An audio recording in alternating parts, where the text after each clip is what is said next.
गरुड़ पुराण हिंदू धर्म के प्रसिद्ध धार्मिक ग्रंथों में से एक है। वैष्णव संप्रदाय से संबंधित गरुड़ पुराण में मृत्यु के बाद सद्गति प्रदान करने वाला माना जाता है। इसलिए सनातन में मृत्यु के बाद गरुड़ पुराण के श्रवण का प्रावधान है। इसके अधिष्ठात्री देव भगवान विष्णु हैं। 18 पुराणों में गरुड़ महापुराण का अपना एक विशेष महत्व है, क्योंकि इसके देव स्वयं विष्णु माने जाते हैं, इसीलिए यह वैष्णव पुराण है। गरुड़ पुराण के अनुसार हमारे कर्मों का फल हमें हमारे जीवन में तो मिलता ही है, परंतु मरने के बाद भी कार्यों का अच्छा बुरा फल मिलता है। इसी वजह से इस ज्ञान को प्राप्त करने के लिए घर के किसी सदस्य की मृत्यु के बाद का अवसर निर्धारित किया गया, ताकि उस समय हम जन्म मृत्यु से जुड़े सभी सत्य जान सके और मृत्युवश बिछड़े वाले सदस्य का दुख कम हो सके। विष्णु भक्ति। वास्तविक तथ्य यह है कि गरुड़ पुराण में भगवान विष्णु की भक्ति का विस्तार से वर्णन मिलता है। विष्णु के 24 अवतारों का वर्णन ठीक उसी प्रकार इस पुराण में प्राप्त होता है, जिस प्रकार भगवत पुराण में उपलब्ध होता है। आरंभ में मनु से सृष्टि की उत्पत्ति, ध्रुव चरित्र और 12 आदित्यों की कथा प्राप्त होती है। उसके उपरांत सूर्य और चंद्र ग्रहों के, शिव पार्वती मंत्र, इंद्र से संबंधित मंत्र, देवी सरस्वती के मंत्र और 9 शक्तियों के विषय में विस्तार से बताया गया है। श्लोक तथा विषय। गरुड़ पुराण में 19,000 श्लोक कहे जाते हैं, किंतु वर्तमान समय में कुल 7,000 श्लोक ही उपलब्ध हैं। इस पुराण को 2 भागों में रखकर देखना चाहिए। पहले भाग में विष्णु भक्ति और उपासना की विधियों का उल्लेख है तथा मृत्यु के उपरांत प्राय गरुड़ पुराण के श्रवण का प्रावधान है। दूसरे भाग में प्रेतकल्प का विस्तार से वर्णन करते हुए विभिन्न नरकों में जीव के पड़ने का वृत्तांत है। इसमें मरने के बाद मनुष्य की क्या गति होती है, उसका किस प्रकार की योनियों में जन्म होता है, प्रेत योनि से मुक्त कैसे पाई जा सकती है, श्राद्ध और पितृकर्म किस तरह करने चाहिए तथा नरकों के दारुण दुख से कैसे मोक्ष प्राप्त किया जा सकता है, आदि विषयों का विस्तारपूर्वक वर्णन प्राप्त होता है। कथा। इस पुराण में महर्षि कश्यप और तक्षक नाग को लेकर एक सुंदर उपाख्यान दिया गया है। ऋषि के शाप से जब राजा परीक्षित को तक्षक नाग डसने जा रहा था, तब मार्ग में उसकी भेंट कश्यप ऋषि से हुई। तक्षक ने ब्राह्मण का वेश धरकर उनसे पूछा कि वे इस तरह उतावली में कहाँ जा रहे हैं। इस पर कश्यप ने कहा कि तक्षक नाग महाराज परीक्षित को डसने वाला है, मैं उनका विष प्रभाव दूर करके उन्हें पुनः जीवन दे दूंगा। यह सुनकर तक्षक ने अपना परिचय दिया और उनसे लौट जाने के लिए कहा, क्योंकि उसके विष प्रभाव से आज तक कोई भी व्यक्ति जीवित नहीं बचा था।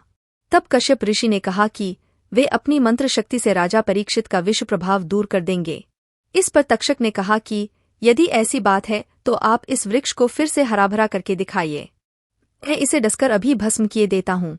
तक्षक नाग ने निकट ही स्थित एक वृक्ष को अपने विष के प्रभाव से तत्काल भस्म कर दिया। इस पर कश्यप ऋषि ने उस वृक्ष की भस्म एकत्र की और अपना मंत्र फूंका।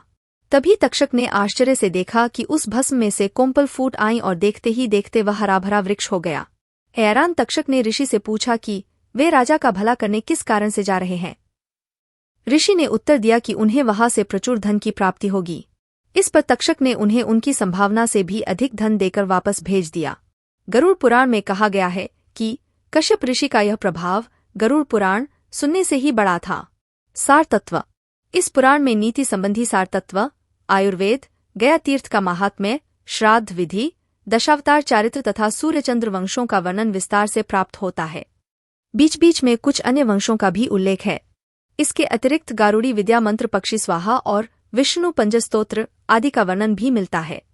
गरुड़ा पुराण में विविध रत्नों और मणियों के लक्षणों का वर्णन विस्तार पूर्वक किया गया है। साथ ही हिंदू ज्योतिष, सामुद्रिक शास्त्र, सांपों के लक्षण, धर्मशास्त्र, विनायक शांति, वर्णाश्रम धर्म व्यवस्था, विविध व्रत उपवास, संपूर्ण अष्टांग योग, पतिव्रत धर्म महात्म्य, जपत कीर्तन और पूजा विधान आदि का भी सविस्तार उल्लेख हुआ है। इस पुराण के प्रेतकल्प में 35 अध्याय हैं, जिसका प्रचलन सबसे अधिक हिंदू धर्म में है। इन 35 अध्यायों में यमलोक, प्रेतलोक और प्रेत योनि क्यों प्राप्त होती है, उसके कारण, दान महिमा, प्रेत योनि से बचने के उपाय, अनुष्ठान और श्राद्ध कर्म आदि का वर्णन विस्तार से किया गया है। ये सारी बातें मृत्यु को प्राप्त व्यक्ति के परिवार वालों पर गहरा प्रभाव डालती हैं। वे दिवंगत व्यक्ति की सद्गति और मोक्ष के लिए पुराण विधान के अनुसार भरपूर दान दक्षिणा देने के लिए तत्पर हो जाते हैं। इस पुराण का उद्देश्य भी यही जान पड़ता है। नरक वर्णन। गरुड़ पुराण के दूसरे अध्याय में यह वर्णन मिलता है। इसके अनुसार गरुड़ ने कहा है, केशव, यमलोक का मार्ग किस प्रकार दुखदायी होता है, पापी लोग वहां किस प्रकार जाते हैं, मुझे बताइए। भगवान बोले, हे गरुड़, महान दुख प्रदान करने वाले यममार्ग के विषय में मैं तुमसे कहता हूँ, मेरा भक्त होने पर भी तुम उसे सुनकर काँप उठोगे। यममार्ग में वृक्ष की छाया नहीं है, अन्न आदि भी नहीं है, वहाँ कहीं जल भी नहीं है, वहाँ प्रलय काल की भांति 12 सूर्य तपते हैं। उस मार्ग से जाता हुआ पापी कभी बर्फीली हवा से पीड़ित होता है तो भी कांटे चुभते हैं, कभी महाविषधर सर्पों द्वारा डसा जाता है, कहीं अग्नि से जलाया जाता है, कहीं सिंहों, व्याघ्रों और भयंकर कुत्तों द्वारा खाया जाता है, कहीं बिच्छुओं द्वारा डसा जाता है। इसके बाद वह भयंकर असिपत्रवन नामक नरक में पहुंचता है, जो 2000 योजन के विस्तार वाला है।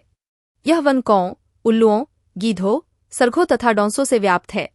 उसमें चारों ओर दावाग्नि है।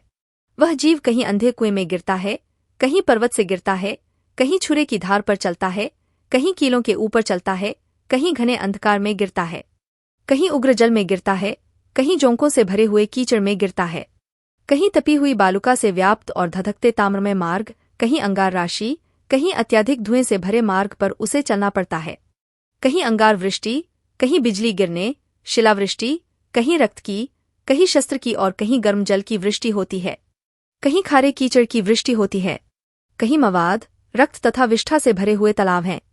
यममार्ग के बीचों बीच अत्यंत उग्र और घोर वैतरणी नदी बहती है।